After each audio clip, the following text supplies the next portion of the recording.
Luca Bogavatz brings professional experience and dynamic shooting to a revamped Carolina roster. We just got to get this dude cleared to play. This is Tyler Zeller, and you're listening to Locked On Tar Heels.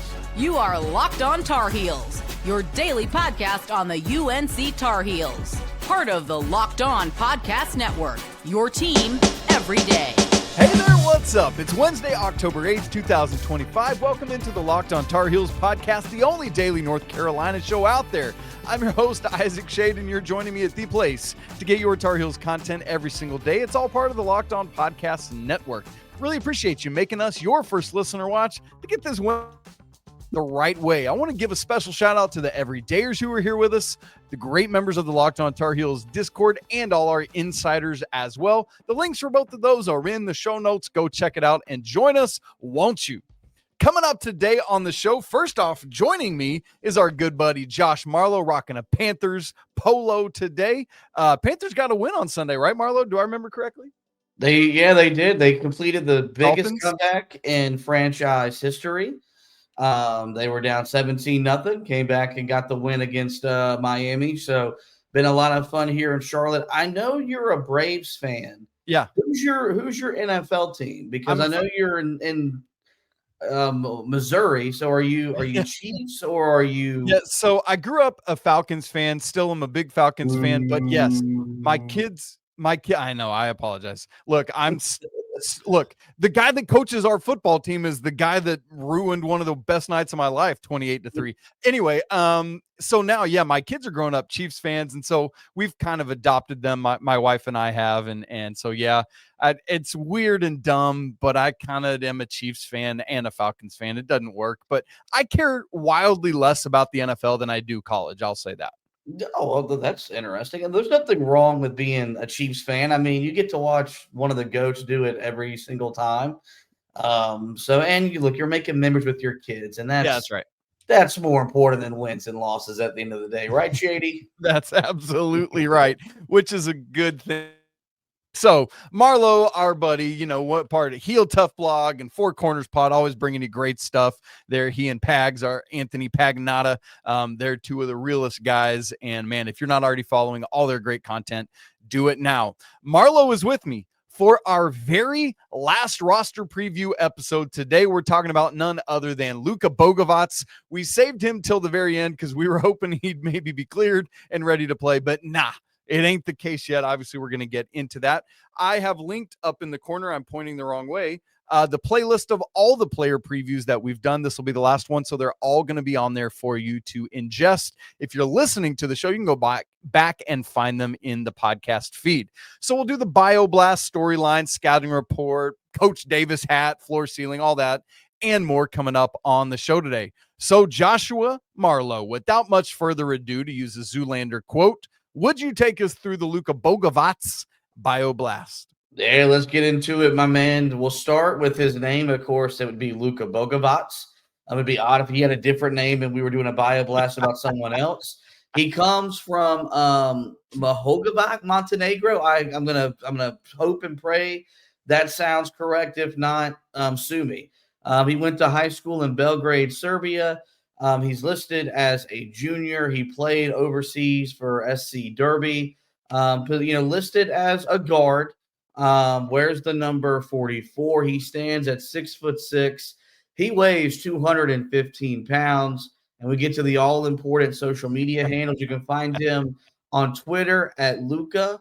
That's LUKA _ B the number 4 _ and then you go and find him on Instagram. And it's the same thing. It's Luka _ B4 _ So he has both them in uniform. Yes. But considering the fact that he's number 44, this gets, I think, really hard. You have the multiple underscores as well, which I think you told me that's a hard thing for you to deal with. I don't like the ending underscore. That's what really gets me. Beginning and ending underscore. Is there someone else out there, Luka _ B4? Did he have to put the other underscore? Yeah. Or is he just doing it to be that guy? So, look, I'm excited about him as a Carolina basketball player after seeing him in person on Saturday. I'm even more excited. But when it comes to this social media handle rating, I'm going to just be flat. I'm going to give it a 5, man. Because two underscores is too many. And I think it could be hard for the people to find him on Twitter or Instagram. You know what? I'm here for that. I wonder if his number was for.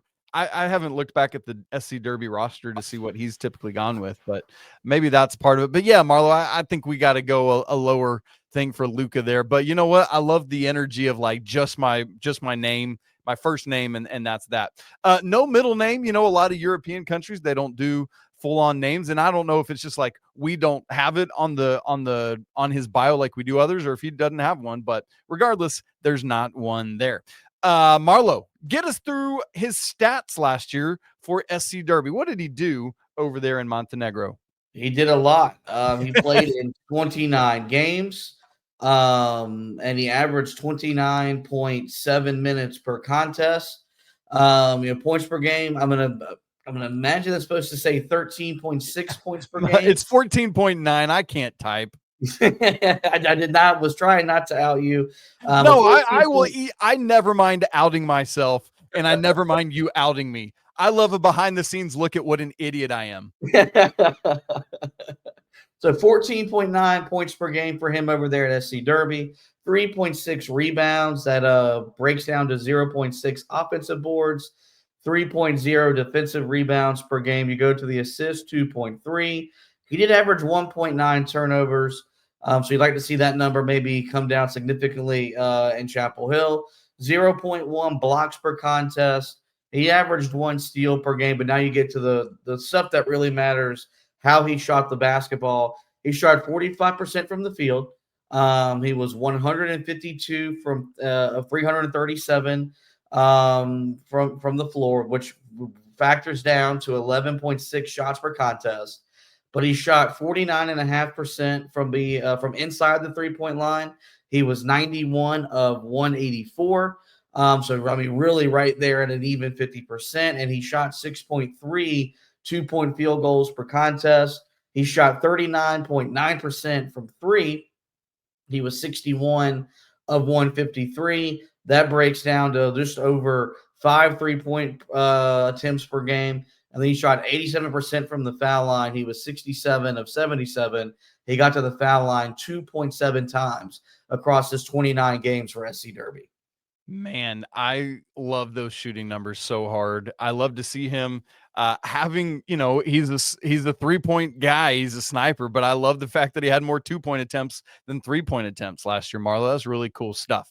Big picture this for me. You saw Saturday. You've seen it. Are you more impressed, less impressed than you thought you would be, or about the same as what you thought it would be? I think definitely more impressed, just considering how late his arrival was to getting here. We're still waiting on clearance for him to be eligible. I'm not getting worried about that yet, just because it's still kind of early in the preseason. We get to like October 25th and he ain't ready to go. I might be on here with a little bit more of a panic, but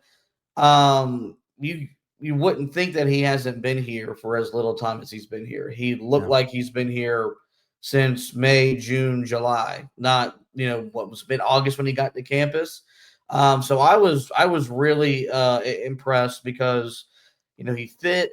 You could tell that he's already, made a bond and connection with his teammates, which I think is a big deal considering he's an international player. Yeah. This is practically outside of, Seth Trimble, James Brown. If you maybe want to include Zayden High, this is pretty much a brand new roster. But he looked and felt like a Carolina basketball player, conducted himself like a Carolina basketball player. And then once we start talking about what he can and do on the court and what he'll provide on the court, that's where I can even take up the levels of the impressiveness because look, he was a clear need for this coaching staff in the early parts of the summer to go add to the roster. And you saw why they valued him over some of the other international players that they checked in on. And I think he's poised and primed to be a significant part of what Carolina does this upcoming season. Man, you said it, and the key is, again, as you said, Marlo, we're not in fret mode yet, but eyebrows raised a little bit, I Yeah. think, is where I'm at as we sit here just shy of 4 weeks out from the start of the regular season. And ideally, like, I don't even want to push it that long. I want him cleared and eligible for the BYU game on Friday, October 24th, right? And so that's what we're looking at. As Marlo said in the bioblast, he's going to be classified as a junior. We've seen the NCAA do this. The example I've been using is Tyster Ritter, who came over and is playing at Virginia this year, who is also, it's his first year in college, but because of his professional experience is going to be classified with 2 years of eligibility. That's what we're expecting for Luka. We've been, Coach Rob had actually given us that earlier in the summer. So that's how we've classified him all along. And now we know it more officially. So hearing it from SID Steve Kirshner last week. So that's what we're watching for, Marlo. And as we know, man, the NCAA just drops nuggets in the middle of the night and nobody knows it, and so we'll wait to see when that news ultimately comes. Marlo, something I love about Luka is the fact that he is the son of another professional and a coach. His dad played basketball professionally for 13 years and now coaches professionally in Montenegro. And I know it's like, look, it doesn't always work out, but man, clearly this dude knows basketball at a high IQ level. It's clear that he is picked up stuff from his dad. We're looking here like, can we get Bryson Howard to commit in the class of 26? And when you see the son of a professional basketball player, man, there's something to it. Yeah, you can never undervalue having the son of a coach on your roster. I think in a perfect world, I think coaches would like to have at least one or two guys on their roster that are the sons of coaches. And I think it really benefits you when it's a guy that's going to have the role that he's going to have on this team. He's not the most gifted player on the roster. That's Caleb Wilson. But I think this guy's primed to be the leading scorer, can be this team's leading scorer. When you're the son of a coach, I think you expect that to be the guy that sets the tone, is the guy that does all the little things, that makes sure the drills get run correctly, and that there's a competitive spirit and an edge that comes to what you do on the practice floor. And from everything I can tell, I think he loves the work. The games are supposed to be the fun part. They're supposed to be the reward. But when you hear coaches talk about great players, the great players love the practice. And I think he's going to be a guy that will enjoy practice, has enjoyed practice, because it's all Carolina's done so far outside of the blue-white scrimmage.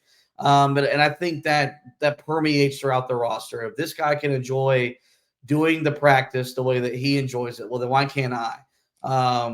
So yes, I love that.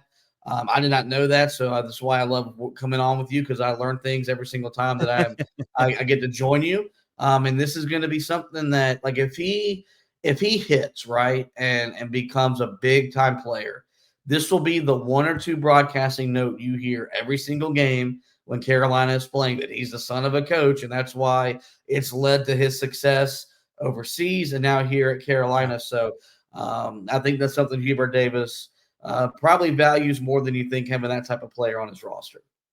And something I love you said in the midst of that's going to be true of this team, Josh, is each of the past 2 years, it's been a no-brainer that the leading scorer was going to be RJ Davis, right? Yep. Like easy said, easy done.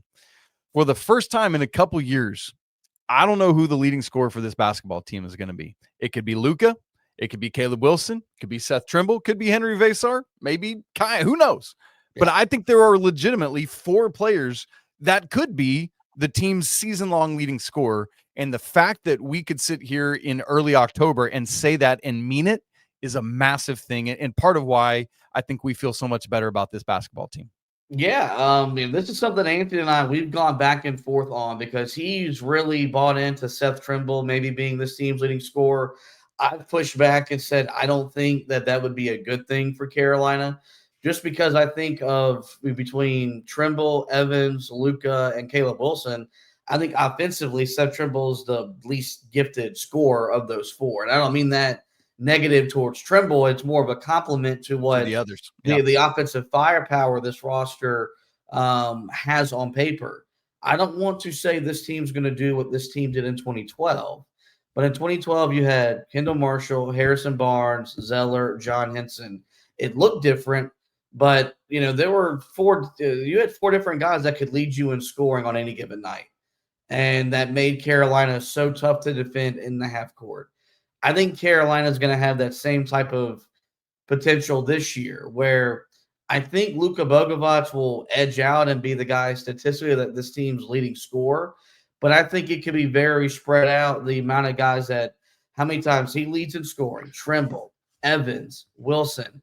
And that's going to be a godsend for Hubert Davis, especially coming off a season last year where the scouting report was take RJ Davis away. Who do they have on their roster that can beat you? That answer was nobody. That's not going to be the case this year. There'll be less double teams. They'll have to make these guys play one-on-one, and I think Carolina's athleticism will take advantage of that, and that's why I think they're poised to be a fun offensive team to watch on a night-in, night-out basis. Man, that's a good word, my friend. Now, we want to get to our Luka Bogavatz scouting report. We want to look at strengths, weaknesses, see maybe even some TBDs, what we're not quite sure of yet. And we'll look at all of that and more to keep going with the show in just a second. Right after I tell you about Mazda, who crafts cars for those who do more than simply move. Mazda delivers confidence with every ride, with more IIHS Top Safety Pick Plus awards than anyone else as of August 2025. From footwork to breathwork, athletes sweat all the details, and Mazda brings that same intention to how they craft every model. You can feel that incredible Japanese craftsmanship in every detail, from the metallic accents to the available Nappa upholstery leather. With all-wheel drive standard in every crossover SUV, you can drive with confidence through almost any season, because with Mazda, everyday drives feel like anything but. From smooth handling to the intuitive controls. And like the Tar Heel players like Luka Bogavac, Mazda sweats every detail, because when you make every move count, impossible becomes irrelevant. Mazda, move and be moved. This episode is also brought to you by Monarch Money. Most people can't name all their financial accounts or even what they're worth, whether that's 401ks or properties, investments, whatever. And when you don't have that full picture, man, you're at risk of leaving money on the table. That's why Monarch Money exists. It's an all-in-one personal finance tool that brings your entire financial life together in one clean, easy-to-use interface on whatever device you got, your laptop, phone, you name it. Monarch does the heavy lifting for you. You can link all your accounts in minutes, see clear data visuals, and get smart categorization of your spending so that you finally can start to feel like you're in control of your money without ever touching a spreadsheet. My wife and I, Maggie, we spend a lot of time making sure that our finances are up to date, that they're in order, and that we both see what's going on. Monarch makes that really simple for us to do, to review it together, where we can both see our budgets, our goals, and spending activity in one place. So don't let financial opportunities slip through the cracks. Use code LOCKEDONCollege at monarchmoney.com for half off your first year. Again, that's 50% off your first year at monarchmoney.com with code LOCKEDONCollege. Let's get to our Luka Bogavatz scouting report. Mr. Marlow, let's start with strengths. What do you see from Luka Bogavatz that is just what he's going to bring in a positive way to this roster? Well, you start with the age and him being 21, classified as a junior, but, there is pro experience at the international level that's got to translate to the college game. And I do think there will be an adjustment that I'll have to go through. The game, I think, over here is more physical. It's officiated differently. Yeah. Spacing and all that type of stuff. But the biggest thing that I was looking at, and the one thing that I really look at when Carolina brings in transfers or international players now is, can he feel the game? And I thought, from what I could tell on Saturday, and I watched him as closely as I watched any player on the floor. Same. This is where the coach of the Sun, the experience of playing overseas and at that level is going to benefit him here, because it felt like he just knew where to be. It felt like he knew where to run back to in transition, what to do defensively, how to defend a ball screen. Like, no matter what it was, there was just a general feel for the game. And I'll reference this point. Roy Williams always talked about, to play at Carolina, there's got to be a level of savviness that comes with what Carolina asks their players to do, what they do in their system. And, when you've seen this kind of go wrong in this new day and age, a guy like Cade Tyson, he didn't have the savvy to play within the construct of Carolina. Luka Bogavac, who's been here a month and a half, has that savviness, and it was very evident on the court the other day. And I think that's going to be something that's really going to ease his transition to the college game and into the way it's structured here at Carolina, just because there's a general feel for the game that you can't teach. And it's why I think he's going to be, and it's why you saw him the other day make the shots that he made, just because he felt where to be in the offense, how to attack in the offense. And I was really impressed with that, seeing him in Carolina blue for the first time. Yeah.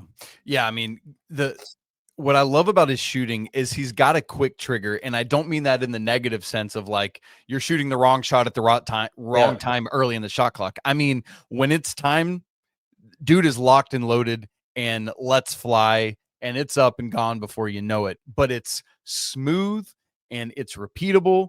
And it just, some people's shots, Marlow, they just look so pretty coming out. I'll say the same about Jonathan Powell, man. I love watching him shoot the basketball as well. But with Luka, man, it just looks good every time. That doesn't mean it's going to go in every time, but it's believable that it could. And that's what I need to see.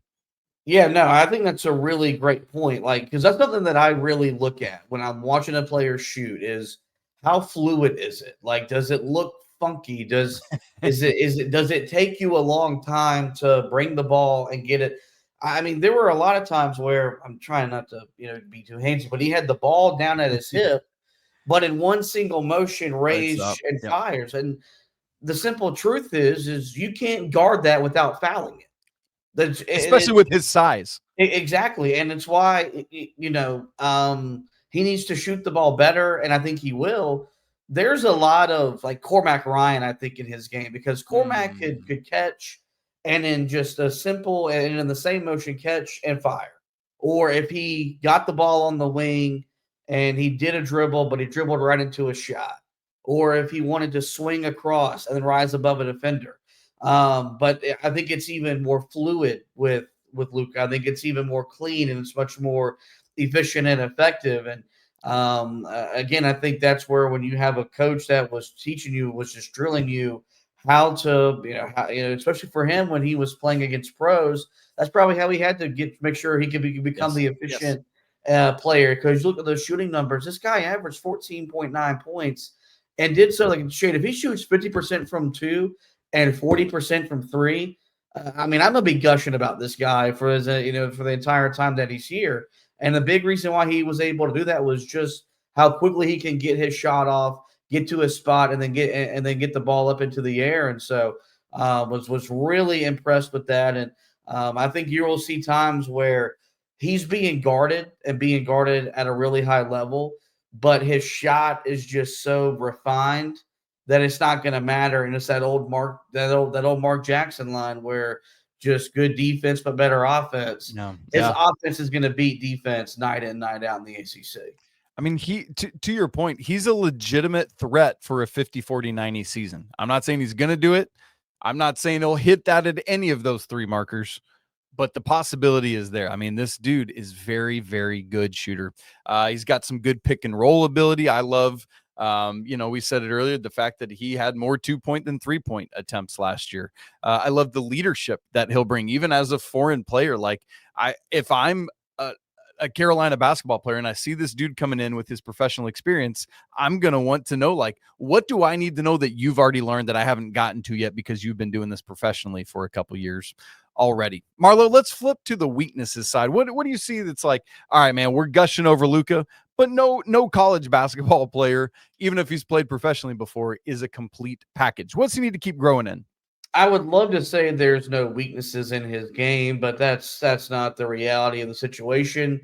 Every player outside of maybe Michael Jordan, LeBron James have had a weakness or two that you would try to exploit on a given night.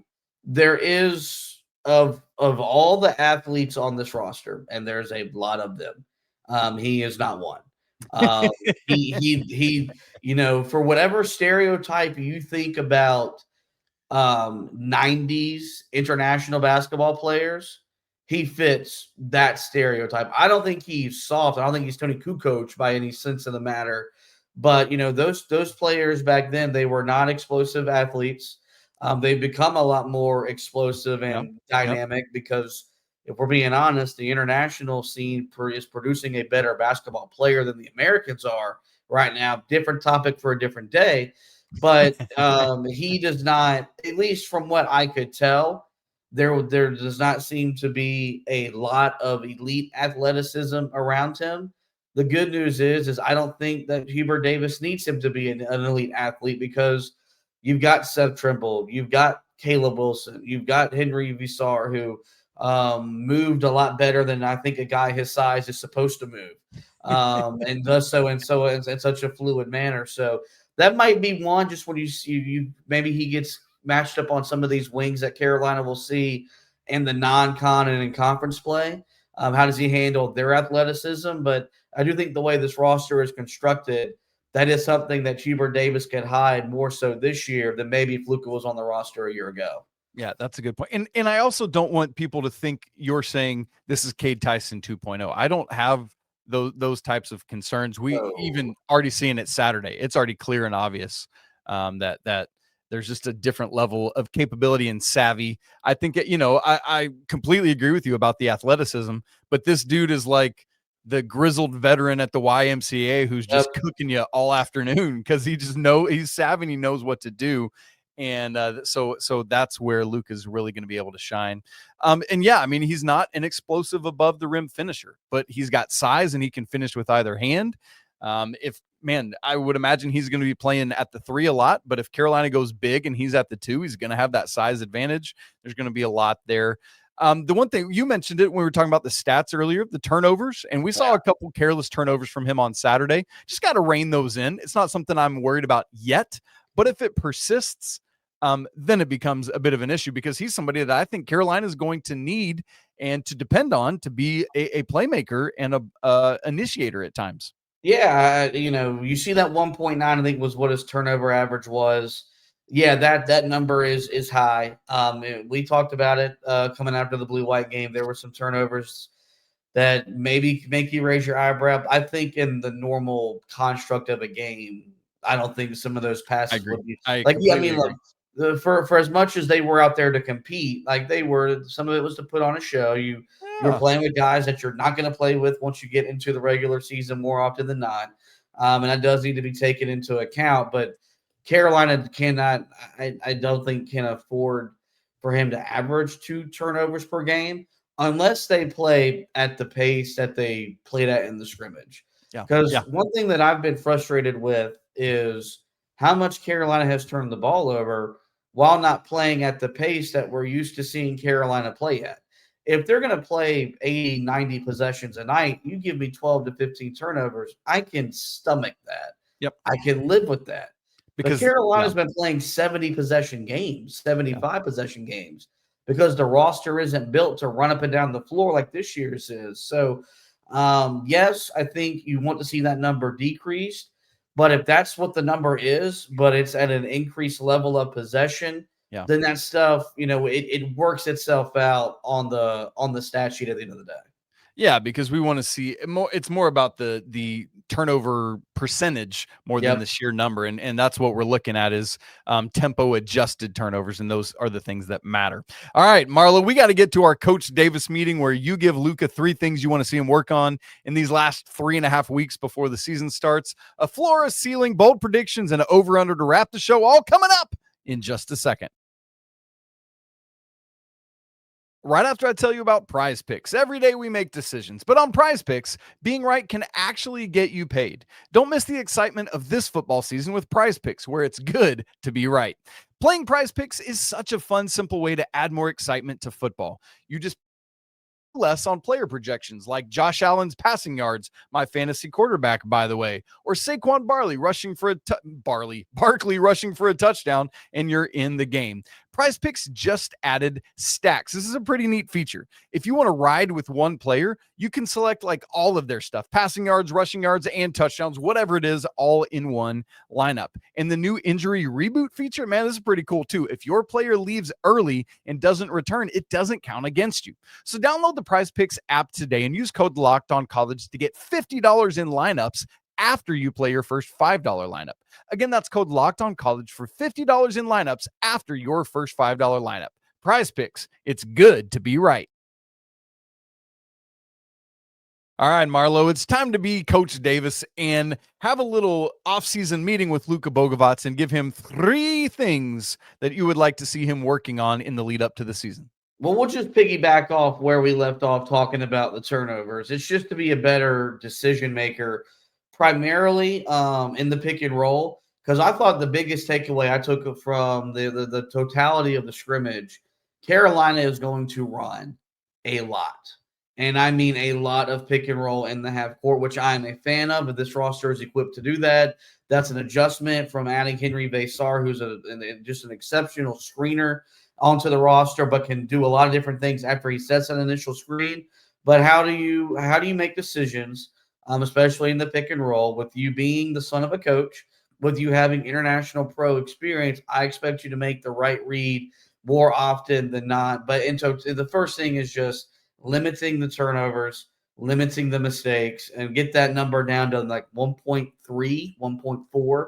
Yep. I think would be a really good step in the right direction. So that would be the first thing. The second thing is to not let your lack of athleticism be a liability defensively. I still need you to compete.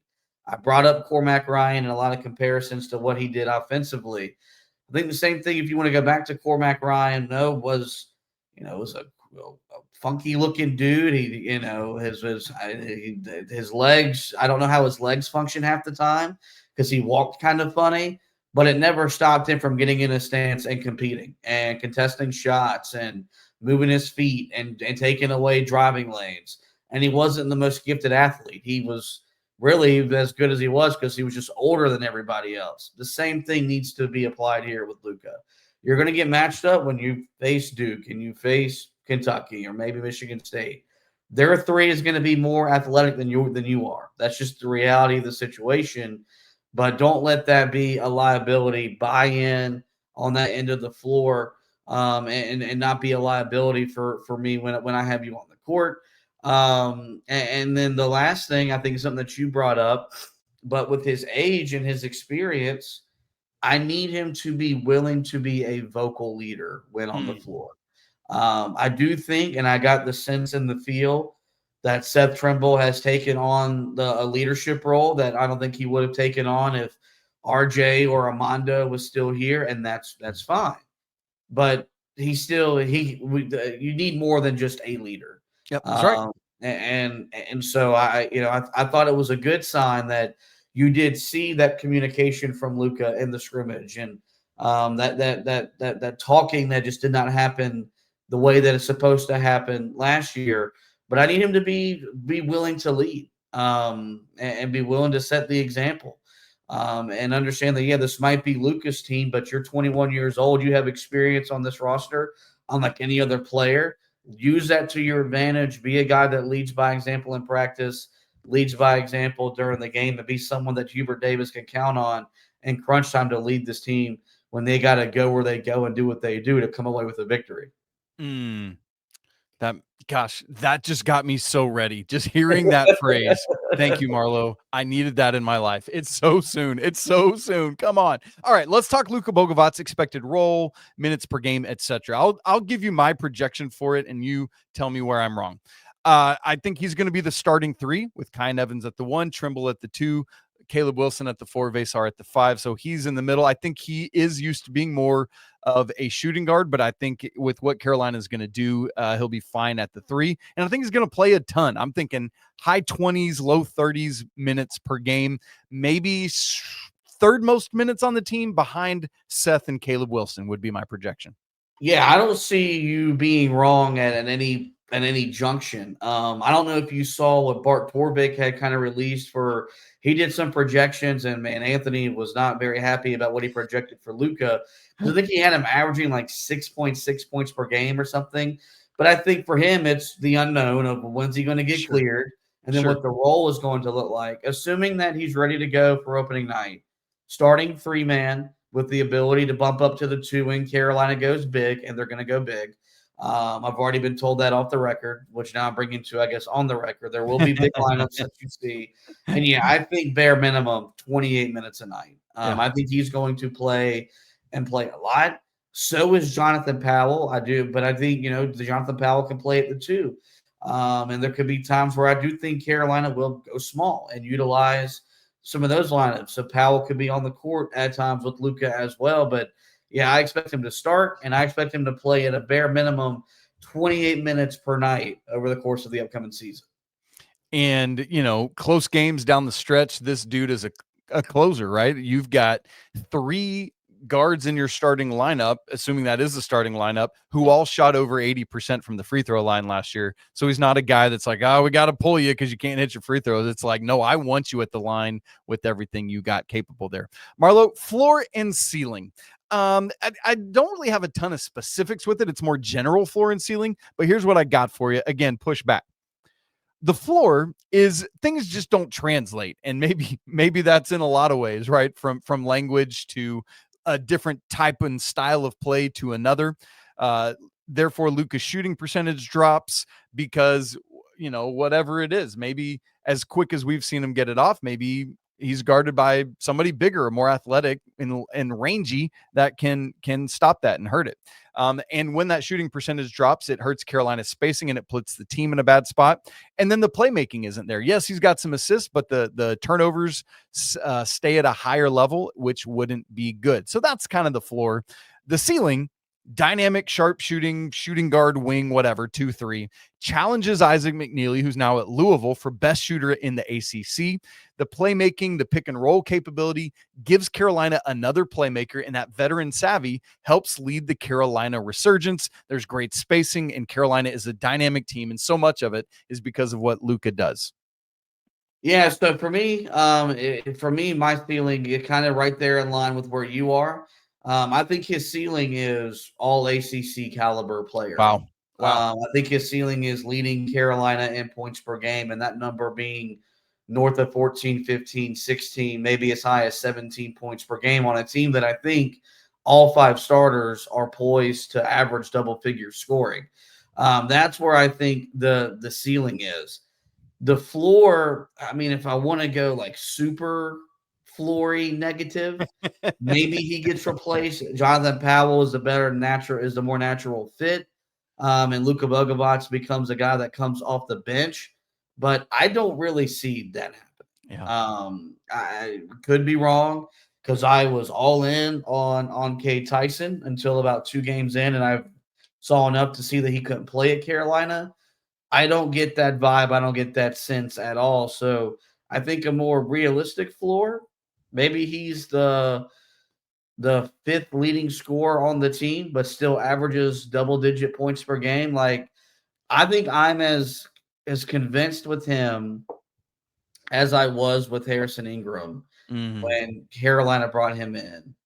I don't see a situation where he fails. And if he fails, I think it's a bigger indictment on Hubert Davis and the coaching staff than the player. That's well said, Marlow. That's very well said. Thank you. Realized. Go ahead. Sorry. No, I said thank you. Oh, thank you. You're welcome. You got to remember, I'm not used to my points being given praise. Usually everything that I say gets counteracted with attitude and contrite and an argument. That doesn't happen here. I'm not used to it, so I appreciate how nice you are. You know what? Take that, Pagnotta. You're catching strays today, brother. I guess, honestly, neither of us said this, but the floor would be the flooriest true floor is the NCAA never clears this dude and he never steps foot on the court this year. So yeah, and I mean, hopefully that does not happen, because if that happens, you see that hair that's there, that'll be gone for good, because I think I mean Carolina could win with Jonathan Powell being their starting 3-man.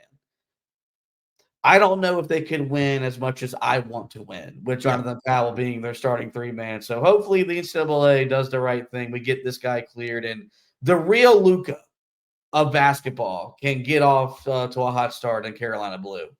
Take that. We're looking at you, Mavericks. You made a dumb move. Okay. Bold predictions, Marlow. You want to go first or you want me to? Yeah, I'll go first. Because I've been floating this around, and I'll bring it to my own podcast a little bit later here in the preseason. I think he leads Carolina in scoring. My answer was Kyan Evans when Carolina landed Kyan Evans because you know how much I love that kid. And dude. Yeah. I'm so excited for him. His mom liked one of my tweets, and I got really excited about that. So hopefully he plays well so she's not reading bad tweets. But I think Luka is going to lead them in scoring. I wanted to flirt with the 50, 40, 90 prediction with you because I think that would be really fun and cool to see someone at the college level, at the level like Carolina accomplish. I think he's going to shoot a little too much to get that 50, 40, 90, but I think he'll lead Carolina in scoring efficiently. And I think he will be on the first team All-ACC squad when we get to the ACC tournament and be the ACC Newcomer of the Year as well. Oh, I like that one. Shade, I'm in, man. I'm telling you, that's of all the guys I locked in on with my bad eyesight on Saturday, it was him. And let's just say I was making noises watching him play. That's how excited I got sitting in the center. I can hear it. I can hear it happening, Marlow. That's incredible stuff. I like that. And even if he doesn't hit 50, 40, 90, like 45, 38, 85, like that's a very real possibility for this young man, right? Here's my bold prediction is a very specific bold prediction. Luca Bogavatz sets his Carolina single game record number of threes with 9. There are 6 guys that have made 8 in a single game, and Luka's going to hit 9 and set a brand new Carolina record. It's happening. That's my bold prediction. Bound to go wrong, but that's why it's called bold. Josh Marlow, let's stay in that 3-point range because my over under for you, I wish I'm actually going to bump it down 1 percentage point just so it's like when you go $39.99 on sale instead of $40. I'm going to give you over under 39% from 3. God, I really want to say the over. And sorry, I lost a sneeze while you were trying to set that up, so I look like I'm crying over here.